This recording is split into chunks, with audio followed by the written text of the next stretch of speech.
Good morning. Good morning. Happy Wednesday. Happy Wellness Wednesday. If you are just stopping by my page, I am Donna. I am a mom, a nana, a significant other, a runner, or at least I would like to be this morning, but it turns out I just got a rain alert, so I'm not sure if that's happening this morning, at least not anytime soon this morning. I am a wellness advocate, studying to be a personal trainer. I'm apparently not awake this morning either. So I just love coming on here and sharing wellness tips. That's what I mean by wellness advocate. I have done a lot of work on myself over time. I have a Bachelor of Psychology. I am looking into grad school for licensed mental health counseling. And I firmly believe that everybody is different and everything works differently for different people. And that when we get on here and we share the different things we do that help us feel better and do better, then that's an amazing thing, because something we share, good morning, Miss Denise, may be helping somebody else. Now you might be wondering what St. Patrick's Day shenanigans have to do with wellness today. Well, the bottom line is that for the last 3 weeks, we've been doing a 3-part series on bullying. We started with adult bullying in the workplace, and then we went to adult bullying in relationships, such as familial friendships, romantic relationships, and then we talked about how to handle it if our kids are being bullied. And so it was time to lighten it up a little bit. With St. Patrick's Day on Friday, I thought maybe some fun facts and some alternative ways to celebrate might be in order just to lighten things up, right? So if you're here, let me know you're here. If you don't see this till afterwards, hit hashtag replay in the comments. And as always, I love to learn. So if you have a topic that you think might fit for Wellness Wednesday, sometimes we dig pretty deep. So I'd like to take a break in between, lighten things up a little bit, talk a little bit about food, our bodies, blah, blah, blah. But if you have a topic that you think might fit under the broad umbrella of Wellness Wednesday, please message me, drop a comment. I'll look into it, because I love to learn. And if you're not really sure where to start, I'm happy to take that on if it's a topic that I think we can work into a future Wellness Wednesday. All right, so let's talk about St. Patty's Day. First of all, there's a lot of myths out there about St. Patty's Day. I learned a lot when I was digging into this topic a little bit. And St. Patrick was the son of a wealthy family. I'm not even going to attempt to pronounce his real name. I'm sure that I found a pronunciation for it somewhere, but yikes. And since I may be Irish, but I don't have that Irish brogue, I'm sure I can't say this right. But he was kidnapped when he was 16 and taken to Ireland as a slave. He escaped after he said God told him to run from his captors to the shore. He ended up back in Scotland, but didn't stay there. And St. Patrick's Day is actually, bottom line, it's actually, even though he was never officially canonized, his followers recognized him as a saint in heaven. And so he received a feast day from the Roman Catholic Church. And St. Patrick's Day, bottom line, actually started out as an entire religious experience and was a bit different than what we see today. Now, today, everything we see with St. Patrick's Day is green. It's green beer, it's corned beef and cabbage. Good morning, Stephanie. So corned beef and cabbage, also not traditionally Irish, but not far, actually. It is said that more than likely, because typically what the Irish would eat on St. Patrick's Day, it was a good Irish beef stew with soda bread, or pork and potatoes. However, corned beef and cabbage was likely something that that immigrants from Ireland to America would have eaten in place of pork and potatoes, because corned beef and cabbage would have been less expensive and they had less money. So that makes perfect sense, doesn't it? So again, when you think of Irish food, you probably think of filling meals and potatoes. Many common St. Patrick's Day dishes are highly nutritional. So I'm about to make you feel really good about your corned beef and cabbage, right? So enjoy. Bottom line, and I'm always going to say this, it's kind of a holiday for a lot of people, so enjoy it, whatever it is. And we'll talk about that in a minute. the bottom line is I don't want you to beat yourself up about I don't want you to beat yourself up about the calories you're taking in or whatever. There are some benefits to the traditional St. Patrick's Day meal. Corned beef is high in protein. It has B vitamins and thiamine. And it is high in fat, and it is kind of high in calories, but a 3-ounce serving of corned beef is about 210 calories. Like any beef, it's high in fat, so you can absolutely get out there and enjoy it. It's just recommended that you limit your portion. And that's where you fill the rest of your plate with the other goodies. Cabbage, you can't have it without the cabbage, right? Although some of us aren't a fan of regular cabbage, so we might make it look something more like sauerkraut on mashed potatoes. But cabbage is very, very nutritious. Maybe not as much as Brussels sprouts or broccoli, but it is an excellent source of vitamin C and folic acid. And it's also high in fiber, which helps fill you up, so you don't want as much of that higher calorie, higher fat corned beef. Potatoes, a lot of time they get a bad rap. Good morning, Carla. A lot of times they get a bad rap, but they are a complex carbohydrate. That means they're slower burning and they're not as likely to spike your blood sugar. If you're not a fan of the white potato, there's a lot of other colors of potatoes out there that are awesome. I'm going to get to carrots. Absolutely. Thank you, Denise. But potatoes do contain some protein. They contain calcium. Yes, I have notes if you see me looking down because I can't always just command all this instantly from my memory. They're higher in iron, potassium, zinc, and vitamin C. If you eat the skin, you get even more benefits. That includes fiber. Yes, carrots. Carrots are very, very important.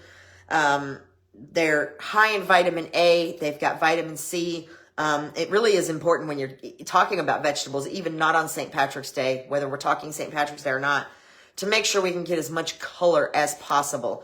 So all that fiber, all those good things that you're going to get from those vegetables definitely make the corned beef and cabbage meal worth pursuing. The Irish beef stew, you guys will have to excuse me. All this pollen out here is making me crazy. So a little bit of sinus stuff this morning. And then, of course, the Guinness beer is the typical go-to. This dark Irish beer has been found to reduce the risk of blood clots that cause heart attacks and improve blood flow and pressure. So antioxidants, high in flavonoids, good stuff, of course, in moderation. So that's the food side. Again, corned beef is a processed meat, so it is higher in sodium, so keep that in mind. And you can offset some of that by swapping out your beers for water, rotating. Cornbread wasn't on my list, if that's something you typically do, Miss Carla, for St. Patty's Day. I love cornbread, but I do limit how much I eat of it because I don't always do well. If it's homemade from scratch, that's great, but I don't always do well with a lot of the processed, refined things. Okay, so let's talk about that green beer. The green beer is a lot of fun, but it's not necessarily that great, and it actually wasn't traditionally an Irish thing. So green beer has been around since 1914, and I think I lost the page where it said how it was made, but the item that they used to color the beer green at that time caused a lot of gastrointestinal distress for a lot of people. Obviously, things have improved a little bit now. It's usually food coloring. There's no real green beer except one company that is brewing a green beer, and that company there is a natural version of green beer, and it's a Belgian brewery, and they call it the Phantom Magic Ghost Ale, and it's brewed with green tea, which is what gives it that green hue. So green beer is not really a thing. It's usually food coloring, and it's totally okay to drink yes, local honey every day. Thank you, Stephanie. In fact, it may be just about time to talk about tips in the next couple of weeks about things that I do to help with the sinus issues. I haven't been up that long, so sometimes it's a little more in the morning. So green beer is typically made with food coloring. Food coloring can stain your teeth. There can be some side effects. Interesting colors the next morning, if you get my drift. Maybe a little bit of stomach issues, depending on how sensitive you are to stuff like that. So if you are going to drink the green beer, make sure you keep it limited, and you may want to just stick with your regular beer, drinking beer and having a great time eating your corned beef and cabbage. Great ways to celebrate. Little fun facts you might not know is that you should not ever, if you're in Ireland, ask for an Irish car bomb, because they don't know what that is and they may be offended. Irish car bomb is a shot, a drink. If you know what it is, you can certainly ask in an American bar. Not recommended to ask for in an Irish bar.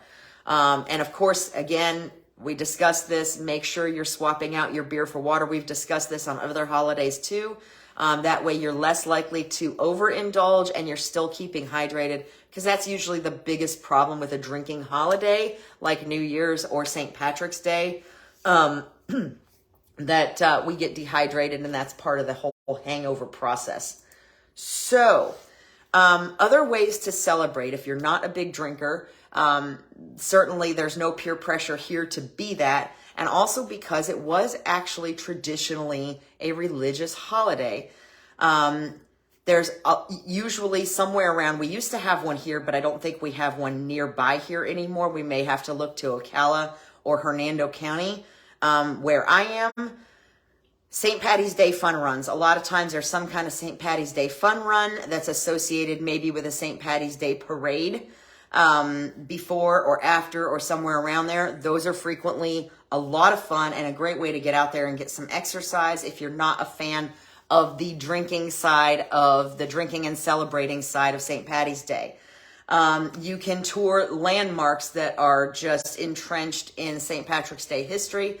I think one of my favorite things that I've ever visited was in Montreal, Canada, and it was St. Patrick's Cathedral. It was absolutely beautiful. So there are places that are landmarks that are either, smack of traditional Irish, or they illuminate everything in green in honor of St. Patrick's Day.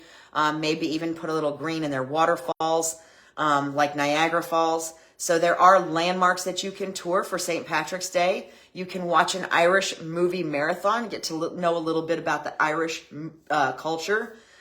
You can also go to Mass, because again, this was originally actually a religious holiday, which is something I did not know until this past week when I was researching for this topic. So if you are, depending on your beliefs, and if you're the Catholic, what's the word I'm looking for? The Catholic religion, then you can consider going to Mass on St. Patty's Day. It's a great day to do it. So the bottom line is St. Patrick's Day is a lot of fun. A lot of the things that we think are St. Patrick's Day traditions related to Ireland and St. Patrick's Day are actually not. They started in America. The green beer, I forgot to mention, it did start in America, and then Ireland actually picked it up because it was so wildly popular. Because back when St. Patrick's Day first started, good morning, Karen, the pubs weren't even open on St. Patrick's Day because it was a religious holiday. Eventually, they ordered all pubs to be open to celebrate St. Patty's Day. And then at some point, way after green beer became extremely popular here, yes, it's raining, and I was planning to run. So we'll see what the radar looks like when I get done. Anyway, once it grew wildly popular here, Ireland actually started shipping in green beer for St. Patrick's Day celebrations. So I found that very interesting. But at the end of the day, here's what we want. Don't punish yourself for caloric intake. Enjoy your corned beef and cabbage, your Irish stew and soda bread, or whatever it is, your cornbread, Miss Carla, whatever it is that you do for St. Patrick's Day. Enjoy it in moderation. Do not beat yourself up for the caloric intake, the fat intake, the sodium intake. These are important things to know, especially if you're sensitive to certain areas, but everything in moderation, right? So if you live kind of by the 80-20 rule, then you've left room to just go out there and enjoy the holiday with your friends. Be safe. Be safe. A lot of times when there's drinking, we overindulge or we become less aware of what's going on around us, and we open ourselves up to troublesome situations. So I would just want you to be safe. Make sure you swap that water out, maybe 1 beer for 1 water, then 1 green beer for 1 water. That way you don't get too much of that food coloring that's going to do funky things later. If I see you with blue teeth, I'm going to know what happened. And the most important thing I want everybody to know for this St. Patrick's Day is, you may not know this, and I know we've all heard about this for New Year's Eve, but AAA does have the Toe to Go program for St. Patrick's Day too. Okay, so if you are a AAA member, and I know on New Year's, I think I've heard that AAA does this even if you're not a member. So I've got it pulled up here. Now this says impaired drivers and their vehicles who do not have a safe alternative. So it is a free confidential ride to AAA members and non-members. The AAA tow truck will come and transport you and your vehicle to a safe place or home within 10 miles at no charge. The number is 1-855-2, the number 2, tow, number 2, go. So to tow to go. And they are open and they do cover St. Patrick's Day is one of the holidays. So they will be offering these rides from 6 o'clock tomorrow evening on the 16th to 6 a.m. on Monday morning, March 20th. Isn't that amazing? So they want you to stay safe as much as I do. That's why I wanted to give you this information. St. Patrick's Day is in fact one of the biggest drinking holidays of the year, and we want you to have fun, but I want you to be super safe too. So remember that, 855-2TOW-TO-GO for AAA. You don't have to be a AAA member to take advantage of that. That is a service that is available in Florida. If you are not watching me from Florida, AAA also makes this service available in Georgia, Iowa, Michigan, North Dakota, Nebraska, Tennessee, Wisconsin, Denver, Colorado, Charlotte, North Carolina, and in Fort Wayne, South Bend. So now that's something you may not have known. I know they usually advertise it on the news for New Year's Eve, but I didn't know that this was something that they did for other holidays as well. So if you're curious about that, check out the AAA website because they do have. If you Google search AAA Toe to Go, actually I'll just drop the link. I'll just drop the link in the comments when I'm done. But it'll tell you what holidays it covers, what kind of dates it covers on those holidays, and what service areas AAA covers. And if you're not in a AAA service area, there may be somebody else that's doing something similar. So bottom line, be safe. Take an Uber, take a cab, take a AAA Toe to Go. Whatever you do, have fun. Do not beat yourself up. And just enjoy whatever your St. Patrick's Day traditions are. There's going to be lots of shenanigans this week. We are actually having dinner locally with some friends of ours, so we're looking forward to that. And I hope you found this a little bit lighter. Like I said, sometimes we cover some pretty heavy topics, so I just wanted a little bit lighter side today since St. Patrick's Day is coming up. If you found this helpful or fun and you want to share this, please do. If you have a topic you'd like to see me cover in the future, definitely message me or drop a comment and I'll do a little bit of research and see what I can learn. I love learning new things. And maybe with all this pollen flying around and all this sinus stuff and Stephanie reminding me about local honey, maybe next week's topic will be some of my silver bullets for sinus issues this time of year when the pollen is everywhere, turning everything yellow when we want it to be green. Okay, that's enough green references for today. I hope you all have a fabulous Wednesday. If you loved this, share it, comment, whatever, send me a message. And I'll look forward to seeing you next Wednesday. Be well. Bye.